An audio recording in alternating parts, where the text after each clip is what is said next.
नाज़रीन, आप सबकी खिदमत में सबिया ज़ुबैर का आदाब। पेश है हमारा प्रोग्राम एस्पायर टू इंस्पायर, यानी हौसला अफजाई की कोशिश करना। और इस प्रोग्राम में हम आज आपकी मुलाकात एक ऐसे कैंसर स्पेशलिस्ट से करवा रहे हैं जिन्होंने अपनी तालीम और तजुर्बे को अवामी खिदमत के जज्बे से जोड़ रखा है, जिनका मानना है कि तिब का पेशा सिर्फ़ एक ज़िम्मेदारी ही नहीं बल्कि इंसानियत की खिदमत का एक अजीम मिशन भी है, और जो कैंसर की तहकीक में महारत रखने के साथ साथ मरीज़ों और उनके रिश्तेदारों को हौसला देने के हवाले से भी पहचाने जाते हैं, और जिनका कैंसर रिसर्च में अनथक कोशिशें करना बहुत ही ज़्यादा काबिल तारीफ़ है। तो आइए मिलिए हमारे आज के मुअज़्ज़िज़ मेहमान, ओरल कैंसर सर्जन, हिंदुस्तान के मशहूर ओरल कैंसर सर्जन जनाब नदीम उल हुदा साहब। जनाब नदीम उल हुदा साहब का इस्तकबाल हम इस खूबसूरत से शेर से करते हैं, करो मेहरबानी तुम अहले ज़मीं पर, करो मेहरबानी तुम अहले ज़मीं पर, खुदा मेहरबान होगा अर्शे बरी पर। डॉक्टर साहब, साला डिजिटल के तमाम अहदेदारान, अराकीन, नाज़रीन की जानिब से हम आपका यहाँ पर इस्तकबाल करते हैं।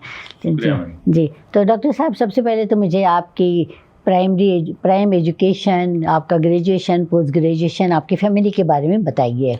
मैडम, मेरा नाम डॉक्टर नदीम उल हुदा है जी। मैं बेसिकली बिहार से आया हूँ जी, और मेरा जो प्राइमरी एजुकेशन जी वो बिहार में हुआ है जी जी। स्कूलिंग बिहार में हुई जी। मेरे वालिद साहब वेटरनरी डॉक्टर थे जी, तो वो एक ब्लॉक में पोस्टेड थे, वहीं से मैंने टेंथ किया जी। उसके बाद हम लोग पटना आए जी, वहाँ से मैंने जिसको IASC हमारे यहाँ बोलते हैं प्लस PUC बोलते हैं जी जी, हाँ हाँ, वो मैंने किया जी। उसके बाद मैं कर्नाटक में आया, कर्नाटक में कर्नाटक CET आउटसाइड कर्नाटका कोटा से जी जी, मैं BS डेंटल कॉलेज जो कंपागोडा इंस्टीट्यूट ऑफ मेडिकल साइंस का जी जी, हाँ, का एक कंस्टिट्यूट इंस्टीट्यूट है, उसके कैंपस में जी जी, वहाँ से हमने BDS किया। अच्छा अच्छा। और उसके बाद मैंने MDS oral and maxillofacial surgery government dental college research institute Bangalore जो विक्टोरिया हॉस्पिटल के कैंपस में जी, वहाँ से मैंने किया जी जी। मेरी वाइफ वो एक डेंटल सर्जन जी जी, हाँ, एंड वो कर्नाटक से की रहने वाली हैं जी जी, और मेरे 2 बच्चे हैं जी जी, माशाल्लाह जी। बेटी है जो PUC सेकंड PUC में है, और मेरा एक बेटा है जो 10th में है जी जी। ये एक मुख्तसर मेरी फैमिली है। आइंदा इंशाल्लाह ताला उनका भी इरादा होगा कि मेडिकल में जाए जी। मेरा ये है कि मैं तो अकेला बिहार से आया और यहाँ आके कर्नाटक की सरजमी पे हमारा अपना मेरी तालीम हुई जी जी, माशाल्लाह। अभी उसमें जो मेरा काम है वो यहाँ हुआ जी जी, और हाँ।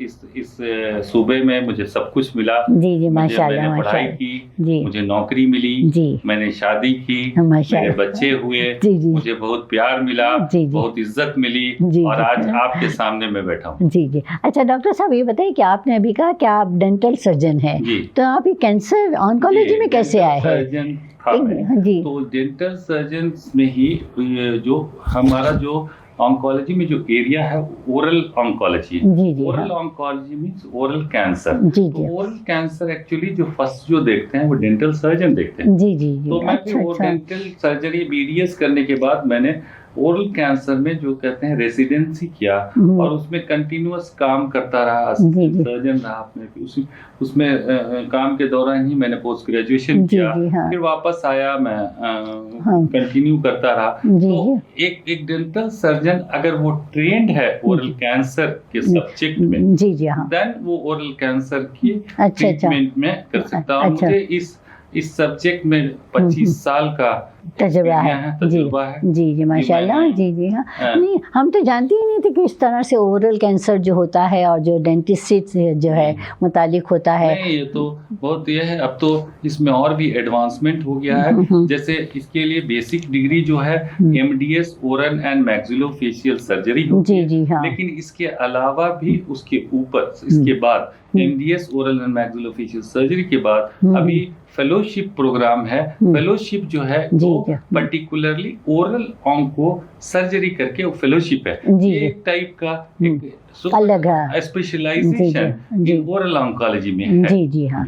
ठीक है, तो डॉक्टर साहब ये बताइए कि ऑन्कोलॉजिस्ट बनने के बाद, ओरल जो है कैंसर सर्जन बनने के बाद आपका पहला तजुर्बा, पहला मरीज का तजुर्बा कैसा रहा आपका? पहला मरीज का तजुर्बा, देखिए ओरल कैंसर जो है बहुत वास्ट सब्जेक्ट जी जी, हाँ। ये एक दिन में सीखने का नहीं है जी। हम डेली सीखते हैं जी, रोजाना जी, इससे लर्निंग प्रोसेस जी जी, एंड इसमें नोबडी इज परफेक्ट जी जी, ओरल कैंसर जो है इसके लिए इसमें आपको 2-3 चीज की जरूरत है। एक तो आपका नॉलेज, जी जी, दूसरा आपका एक्सपीरियंस, जी जी, तीसरा आपका स्किल एज अ सर्जन, जी जी, फोर्थ आपका परसुएशन एंड डिटर्मिनेशन। जी जी, हाँ, अंटिल आपको ऑन्कोलॉजी में मैं बहुत सी जगह जाके टॉक देता हूँ, जी हाँ, पोस्ट ग्रेजुएट को टॉक देता हूँ, जी जी, डेंटल सर्जन को टॉक देता हूँ, जी जी, उसमें बोलता हूँ कि ऑन्कोलॉजी में अगर आपके पास पैशन, कंपैशन नहीं है, और जी, एम्पैथी नहीं है, जी जी, तो हाँ, ऑन्कोलॉजी सब्जेक्ट बहुत मुश्किल है। आप प्लीज ना सिलेक्ट करें। इसमें टोटली डेडिकेशन, डिटर्मिनेशन, डिवोशन की जरूरत है। जी हाँ। तो डॉक्टर साहब ये बताइए कि हमारे जो आम लोगों में जो है कैंसर का नाम सुनते के साथ ही वो खौफजदा हो जाते हैं, परेशान हो जाते हैं, और ख़ास तौर पर अगर वो मरीज़ हो कैंसर का तो उसकी तो आधी जान निकल जाती है। तो ये आवाम में जो मतलब आम लोगों में जो बात है, तो इस बात की तलाफ़ी के लिए उसको समझाने के लिए क्या किया जा सकता है? आप एकदम सही पूछा मैडम। इस पे ही हम बहुत काम कर रहे हैं अभी। हम हर जगह जाके इसके बारे में बात करते हैं और बहुत से charitable trust, NGOs, various organisations की तरफ से मैं बात करता हूँ। उनके जी हाँ, मैंने देखा है हमेशा आप जो है मसरूफ रहते हैं इस सिलसिले में। मुझे बुलाया जाता है और जनरली मैं वीकेंड में हमारे नॉर्मल वर्क को बिना अफेक्ट किए वीकेंड में या शाम में या जब जैसे होता है हम उसको भी टाइम निकालते हैं, क्योंकि उसका जो सबसे बड़ा रोल है कि आपने जैसे पूछा कि कैंसर आते ही लोग बहुत खौफजदा हो कैंसर के बारे में। एक्चुअली ऐसा ये है वहम, और जो पहले से है वहम में कि ऐसा देखा भी गया है, कैंसर का मतलब वो समझते हैं कैंसिल। जिस दिन वो रिपोर्ट आता है, वो रिपोर्ट जो मालूम चलता है, तो रिपोर्ट को तो डायरेक्ट हम पेशेंट को तो बताते नहीं हैं, हम पेशेंट के रिश्तेदार को बैठा के उसकी काउंसलिंग करते, धीरे धीरे उसके बारे में बताते हैं कैंसर आया। जैसे ये वर्ड सुनते हैं तो पूरे तो रिश्तेदार परेशान हो जाते हैं, उनका तो दम निकल जाता है। वो ये सोचने लगते हैं कि अब बचने वाला नहीं है। लेकिन ऐसा नहीं है। कैंसर का इलाज अगर कैंसर अर्ली स्टेज में, हाँ जी, मैं वहीं पर आ रही थी। डॉक्टर साहब मुझे बताइए कि अर्ली स्टेज में अगर इसका डिटेक्शन हो गया तो इसका इलाज क्या मुमकिन है? जी मुमकिन है। अर्ली स्टेज में कैंसर, स्पेशली मैं तो ओरल कैंसर का एक्सपर्ट हूँ, तो ओरल कैंसर के बारे में मैं आपको बता सकता हूँ कि एक ओरल कैंसर को अर्ली स्टेज में अगर आप हम डिटेक्ट करते हैं तो ये क्यूरेबल है। कैंसर में 4 स्टेज होता है, stage 1, stage 2, stage 3, stage 4। And according to tumour size के हिसाब से हम उसको T1 बोलते हैं, T2, T3, T4। तो हमने देखा स्टेज 1 और 2 में हम अगर अर्ली इंटरवेंशन करें तो वो क्यूरेबल है। 3 और 4 में वी गिव ए ट्राई। तो और कैंसर के जो सिर्फ एक ट्रीटमेंट नहीं है सर, इसको मल्टी मोडालिटीज ट्रीटमेंट बोलते हैं। जी। तो सर मैं ये पूछना चाह रही थी आपसे कि कैंसर का इलाज अर्ली डिटेक्शन आपने बताया, उसके बाद मैं ये पूछना चाह रही हूँ कि इलाज काफ़ी महंगा भी होता है। तो आम जो है पॉवर्टी लाइन से बिलो के जो लोग होते हैं तो वो तो अफोर्ड नहीं कर सकते होंगे इसको। जी नहीं, ऐसा नहीं है। गवर्नमेंट की तरफ से वेरियस स्कीम्स है जो उसके बारे में आवाम को हमको बताना पड़ता है, उस स्कीम को अवेल करना। गवर्नमेंट के बहुत अच्छे से स्कीम है और उस स्कीम को अवेल करने के लिए हमको उनको आवाम को बताना है। जनरली जो ये लोअर तबके के लोग हैं जो पढ़े लिखे नहीं हैं, उसको बताने का हमारे कुछ लोगों उनमें बेदारी लाना, उनमें अवेयरनेस लाना बहुत ज़्यादा जरूरी है। उनको ये पूरे प्रोग्राम के बारे में बताना। अब जैसे अगर एक BPL कार्ड है तो गवर्नमेंट हॉस्पिटल में पूरा इलाज फ्री है, लेकिन कभी कभी हमने देखा गया कि वो BPL कार्ड के हकदार होते हुए भी उनके पास BPL कार्ड नहीं होता है, और वो आके माजूर की तरह यहाँ वहाँ भटकते रहते हैं और खर्च होता है, यहाँ वहाँ इदारे में जाते हैं, मांगते हैं, और उससे अच्छा हम उनको एम्पावर करते हैं। एम्पावर का मीन उनको हम BPL कार्ड बना के दें, जो सोशल ऑर्गेनाइजेशन है या जो भी जो उनको जो इसके NGOs हैं या जो भी हैं, उनके बारे में बताना बहुत जरूरी होता है। जी जी, ये BPL के क्या क्या फायदे, BPL के बहुत फायदे हैं। यहाँ हमारे गवर्नमेंट हॉस्पिटल में अगर एक BPL कार्ड है तो सारा इलाज फ्री है, पूरा फ्री है, कुछ भी देना नहीं पड़ता। अच्छा, तो ये इस बात का अवेयरनेस लाने के लिए क्या आप डॉक्टर सब मिलके काम करते हैं या सिर्फ आप ही करते हैं? तो ट्रीटमेंट का रोल है, लेकिन हम कभी कोई सोशल ऑर्गेनाइजेशन बुलाता है या आपके इस चैनल के इसमें मैंने इस पॉइंट पे क्यों स्ट्रेस किया, मैं इसलिए स्ट्रेस किया जो हमारा हक और हकूक है। हम अगर BPL के काबिल हैं तो BPL कार्ड बना लीजिए, अगर नहीं है तो अगर BPL कार्ड बना लिए हैं तो सब कुछ फ्री है। जी जी, तो हमको किसी जगह कहीं के रिक्वेस्ट करने की जरूरत नहीं पड़ेगी, कर्ज लेने की जरूरत नहीं पड़ेगी। ये जो मुझे भी मालूम नहीं था कि और भी स्कीम है, जैसे ESI में अगर कोई काम करते हैं तो उनको ESI का तो पता है। जी हाँ, वो भी स्कीम है, वेरियस स्कीम्स अगर गवर्नमेंट ऑर्गेनाइजेशन में उनके स्कीम्स हैं तो ये सब स्कीम्स के अंदर इलाज हो सकता है। जी जी, अच्छा डॉक्टर साहब ये बताइए कि आप तो जो है कैंसर के जदीद तरीकों पर, इलाज के तरीकों पर भी काफ़ी रिसर्च का काम कर रहे हैं, तो आपको सबसे ज़्यादा कामयाब तरीके इलाज अब कैंसर में क्या लगता है, कौन सा? कैंसर में जो सबसे पहला इलाज है जी वो है surgery. Surgery is the best treatment. अच्छा, सर्जरी के जरिए ट्यूमर को निकाला जाता है जी। तो अगर सर्जरी हम पहले एक प्रॉपर प्लानिंग होती है, तो पेशेंट को असेस करते हैं, असेस करने के बाद उनके कुछ टेस्ट कराते हैं, टेस्ट कराने के बाद उनकी फिटनेस देखते हैं और उसके बाद अगर वो सर्जरी के लायक है तो हम उनकी सर्जरी कर देते हैं। तो सर्जरी करने के बाद फिर एक रिपोर्ट आता है, सर्जरी के बाद का रिपोर्ट कि हमने जो ट्यूमर निकाला है वो ट्यूमर पूरी तरह निकल गया है और कितनी उसको मार्जिन बोलते हैं, मार्जिन कितना क्लियर है, और वेरियस अदर जो साइंटिफिक टर्म है जो यहाँ आपको उतना साइंटिफिक टॉक नहीं है, तो जो वेरियस जो फैक्टर्स हैं वो कैसे हैं उनको देखते हुए हम फर्दर ट्रीटमेंट बोलते हैं, इसको हमारे साइंटिफिक टर्म में एडजुवेंट थेरेपी बोलते हैं। जी जी, तो वो फर्दर ट्रीटमेंट जो है, कैंसर का 3 इलाज है, एक है सर्जरी, दूसरा है रेडियोथेरेपी, तीसरा है केमोथेरेपी, और इसको हम कंबाइंड मोडालिटीज ट्रीटमेंट बोलते हैं। कभी हम कीमो पहले देते हैं, सर्जरी करते हैं,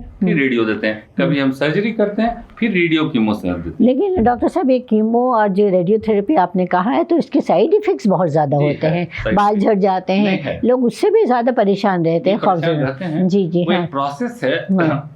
उसके लिए क्या है ना, टाइम टू टाइम हमको ये जो कैंसर में है, मैं हमेशा इसी पे स्ट्रेस देता हूँ, कैंसर में एज ए कैंसर सर्जन मैं एक कैंसर सर्जन ही नहीं होना, वो पेशेंट्स के आप एक रिलेटिव बन के आप उनके हौसला बढ़ाना है, हमदर्द बन के उनको आखिरी दम तक छोड़ना नहीं है, और उनको हर वक्त पे ये बताते रहना अब आपकी सर्जरी हुई है, और मैं हुआ या मेरी टीम के जो मेंबर हुए वो जो भी हैं हमारी टीम में, उनको ये बताते रहना है कि अब नेक्स्ट आपको देखिए अभी सर्जरी हुई है, इसमें थोड़ी 15 दिन या 1 महीना होगा, या ये तकलीफें हो सकती है, इसको आप निकल गए तो फिर आगे है, फिर नेक्स्ट रेडियोथेरेपी के लिए भेजते हैं, तो उनके बारे में थोड़ा बताना पड़ता है। इसमें एक डॉक्टर को एक बहुत ही ज्यादा, डॉक्टर से ज्यादा वो पेशेंट के एक रिश्तेदार बन के भी काम दोस्ताना तरीका रहना पड़ता है, दोस्ताना तरीका होना, और उनके रिश्तेदार को ये बताते रहना है कि बीमारी बढ़ी हुई है, ये भी हो सकता है, आगे की भी हो,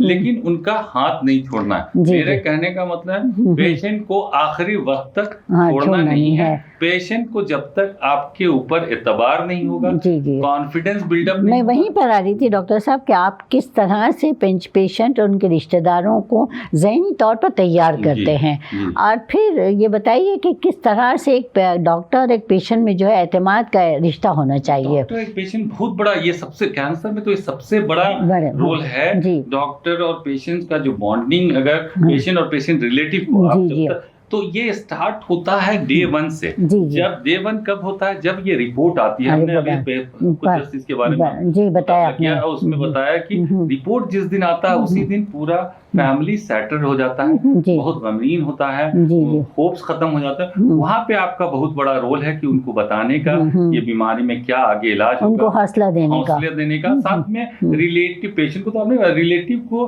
ट्रुथ भी बताने का, अगर स्टेज 4 है या स्टेज 3-4 है तो आगे चल के वापस भी आ सकती है बीमारी, लाइफ एक्सपेक्टेंसी कम भी होती है, तो उनको ट्रूथ बताते हुए साथ में एफर्ट पूरा, I will try my best, I will not leave any stone to be unthrown, ये बोलते रहना। जी। अच्छा डॉक्टर साहब ये बताइए कि बीमारी होती क्यों है, इसकी क्या कॉजेज है? हमारा जो ओरल कैंसर है बेसिकली टोबैको और टोबैको रिलेटेड प्रोडक्ट से होता है, majority of the oral cancer. जिस चीज का मैं एक्सपर्ट हूँ, हम उसके बारे में बात करेंगे। और आजकल हम देख रहे हैं बहुत से यंगस्टर्स ये टोबैको के वेरियस फॉर्म है, गुटखा ले लेके यंग लड़के लोग वो इसमें बहुत ज्यादा मुतालबा हो रहे हैं कैंसर से। और क्या है, हमारा कैंसर का एक डिक्टम है, younger the patient aggressive the disease. अगर पेशेंट यंग है तो उसकी पता नहीं ट्यूमर की बायोलॉजी है वैसी कि वो पेशेंट अगर यंग है तेजी से फैलता है, डिजीज अग्रेसिव रहता है। जी। और उसमें भी हमारा अपना पर्सनल तजुर्बा,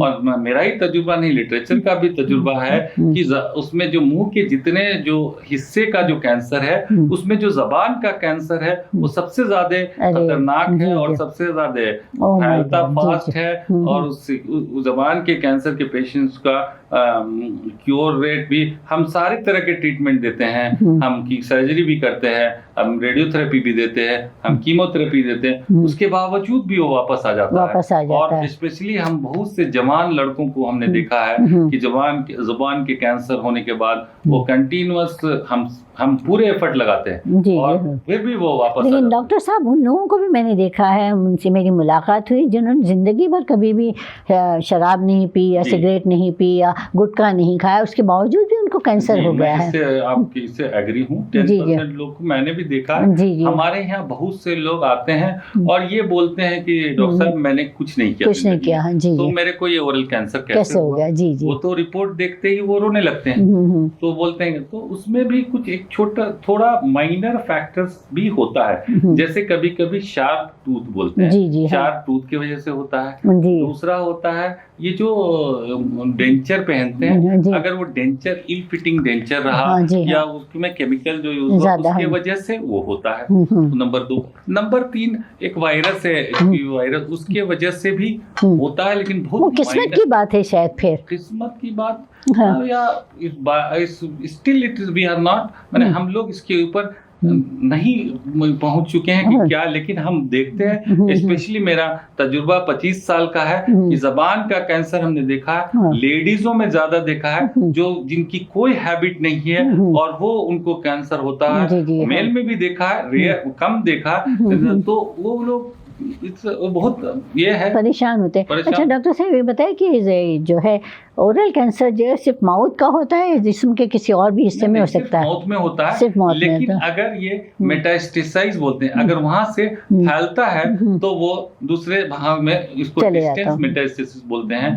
एक नेक में मेटास्टेसिस गर्दन में होती है और लंग में ज्यादातर हम देखते हैं। अच्छा तो अच्छा डॉक्टर साहब ये बताइए कि कैंसर की, जैसा आपने कहा कि जदीद तरीके बहुत सारे हैं और आप जो इसके ऊपर काम भी कर रहे हैं, तो आपको सबसे ज़्यादा अच्छा तरीका कौन सा लगता है? आपने कहा कि ऑपरेशन का, सर्जरी, तो इसके बाद first and foremost treatment, the best. अगर हम सर्जरी कर दे और उसके बाद फर्दर जो मैं बताया, उसके बाद एक रिपोर्ट आता है।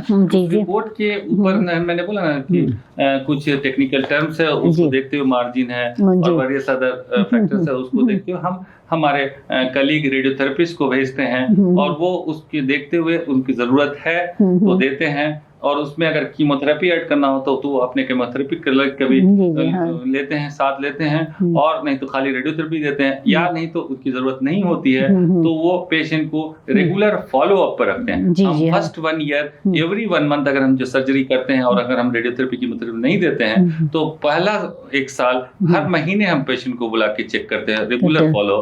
अगर सेकेंड ईयर हम 3 मंथ पे बुलाते हैं, थर्ड ईयर हम हर 6 मंथ पे बुलाते हैं। तो अच्छा डॉक्टर साहब मुझे ये बताएं कि आजकल के जो स्टूडेंट ऑन्कोलॉजी में स्पेशलाइज करना चाहते हैं तो आप उनको क्या मशवरा देना चाहेंगे? मैं यही मशवरा दूंगा, मैं पहले भी आपको मेंशन किया, आपको इसमें आने के लिए बहुत ज्यादा मेहनत की जरूरत है, प्लस आपको इस प्रोफेशन में पैशन होना चाहिए। This is a passion, if you have a passion then you do select oncology. I told, मैंने पहले भी बोला हूँ कि अगर पैशन कंपैशन, एम्पैथी है, तभी इसमें ऑन्कोलॉजी कीजिए। और हमारे टीचर बोलते थे आपको 3 P की जरूरत है, patience, perseverance and prayer. You have to pray also for the patient.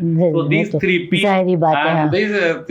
and 3D, dedication, devotion and determination. If you have all these things and if you are ready to work day night with a compassion and passion, then you select oncology. I am not telling others not to select, but you don't have that, you must develop this. It can be developed. Even I have developed over a period of 25 years. Today मैंने आज मैं आपके सामने एक दिन में नहीं बैठा हूँ, मेरी ये 25 साल की मेहनत है, जिसकी वजह से आपने मुझे यहाँ बुलाया। वो तो माशाल्लाह बहुत खूब डॉक्टर साहब, मैं देखती रही हूँ आपके जो है अचीवमेंट जो भी आप कर रहे हैं और जिस तरह से आप जो है टॉक्स दे रहे हैं कैंसर के बारे में। डॉक्टर साहब मुझे ये बताइए कि कामयाब डॉक्टर के लिए अकॉर्डिंग टू यू क्या 3 बुनियादी खुसूसियात होने चाहिए? एक अच्छा उनको सब्जेक्ट नॉलेज होना चाहिए। जी जी हाँ। दूसरा जो भी एरिया एक्सपर्टाइज है उसमें स्किल्ड होना चाहिए। जी हाँ। तीसरा उनका जो हमने आपको पहले भी बोला डेडिकेशन होना चाहिए उनके प्रोफेशन के लिए, और प्रोफेशन उनको पैशन होना चाहिए उनके ऊपर। प्रोफेशन किसी के दबाव में, पेरेंट्स के दबाव में, इसके दबाव में थोपा नहीं जाना चाहिए। वो प्रोफेशन ही वो चूज किए और उस प्रोफेशन को वो लाइफ लॉन्ग, ये एक ऐसा प्रोफेशन है जब तक हम जिंदे हैं तब तक हम करेंगे। जी और जब तक पढ़ते रहना चाहिए, इसमें नॉलेज इकट्ठा रहना चाहिए। इससे हम बहुत ज्यादा एग्री हैं, इसलिए कि इसमें एवरी डे ये प्रोफेशन ऐसा है लर्निंग प्रोसेस। और मैं अपने जूनियर से भी लर्न करने से हेजिटेट नहीं करता। अगर किसी से आपको कोई अच्छी चीज सीखने का मौका मिले तो आप जरूर सीखें। इस प्रोफेशन में आपको डेली सीखने का मौका है और डेली इम्प्रूव करने का मौका है। डेली बहुत से लिटरेचर्स है, बहुत से जर्नल्स है, दूसरे जगह क्या हो रहे हैं, आपको लेटेस्ट उसके बारे में जानकारी होना, लेटेस्ट सर्जरी के बारे में जानकारी, लेटेस्ट टेक्निक के बारे में जानकारी होना चाहिए, और आपको कीप ऑन अपडेट रखना सो दैट आपको same thing you can apply over, आप अपने पेशेंट के ऊपर अच्छे से अच्छा कर सकते। डॉक्टर साहब मैंने ये भी देखा है कि अगर कैंसर का पेशेंट अच्छा हो जाता है तो उसके पास अपनी एक बहादुरी की कहानी होती है और डॉक्टर को जो है उसका स्टोरी टेलर बनकर कहानी बयान करनी चाहिए। जी हुआ है हमारे कुछ पेशेंट्स का, मैंने भी देखा है। वो उस कैंसर सर्वाइवर एक डे भी होता है, तो कैंसर सर्वाइवर्स को हम बुलाते हैं और उनके जरिए से हम ये मैसेज देना चाहते हैं कि कैंसर ऐसा नहीं है कि कैंसर आया तो हम खत्म हो गया। जो हमने बोला कैंसर का इलाज हुआ, मेरा खुद का इलाज हुआ है और हम आज अच्छे हुए हैं, हम आज नॉर्मल काम कर रहे हैं, हम अपनी जिंदगी जी रहे हैं। तो उससे क्या होता है कि उससे वो दूसरे पेशेंट्स में उनमें कॉन्फिडेंस डेवलप होता है। जी डॉक्टर साहब मैंने आपका एक कोट पढ़ा जिसमें जो मैं इसको इस तरह से कहना चाहूंगी कि कैंसर की बीमारी में उम्मीद और हौसला शिफायाबी का सबसे बड़ा हिस्सा है। सबसे बड़ा तो जी हाँ, उम्मीद पे है और हौसला भी है। हौसला पेशेंट को भी रखना है, पेशेंट के रिश्तेदार को भी रखना है, और डॉक्टर और उनकी टीम को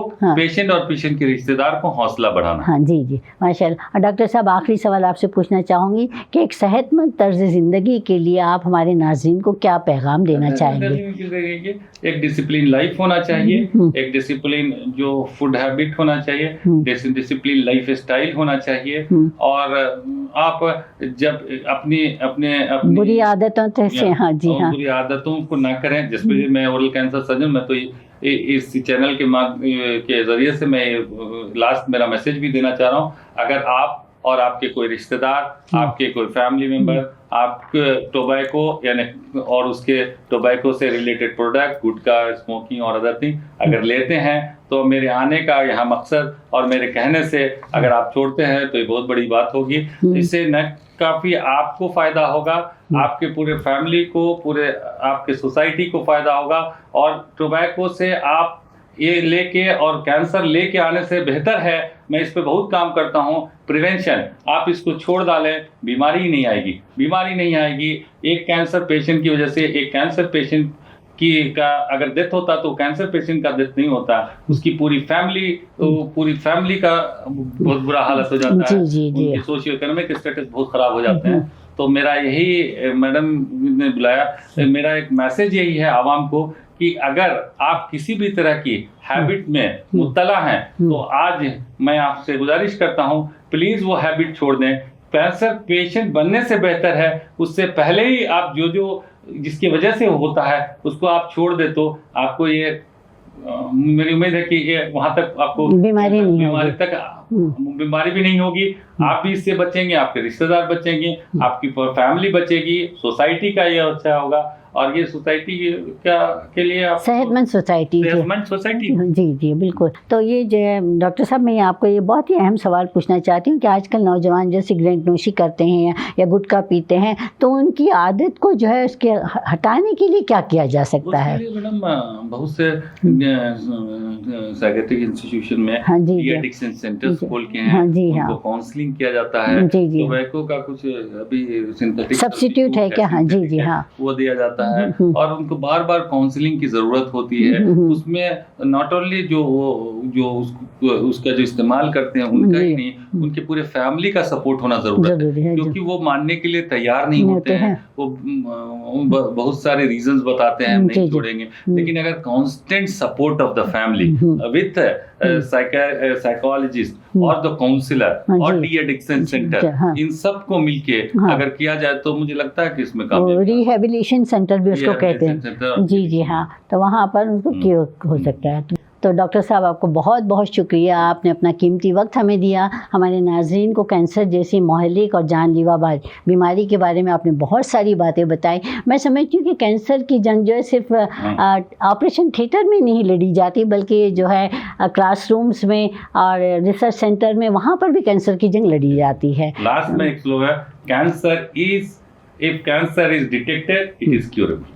इट इज़ क्योरेबल जी, बहुत बहुत शुक्रिया। Cancer is detected early it is curable. I just wanted to add जी, if cancer is detected early it is curable. तो बहुत बहुत शुक्रिया डॉक्टर साहब, एक बार फिर आप मसरूफियत के बावजूद यहाँ पर तशरीफ़ लाएँ और आपने हमारे नाजरीन को इस जानलेवा बीमारी के बारे में बहुत सारी बातें बताई।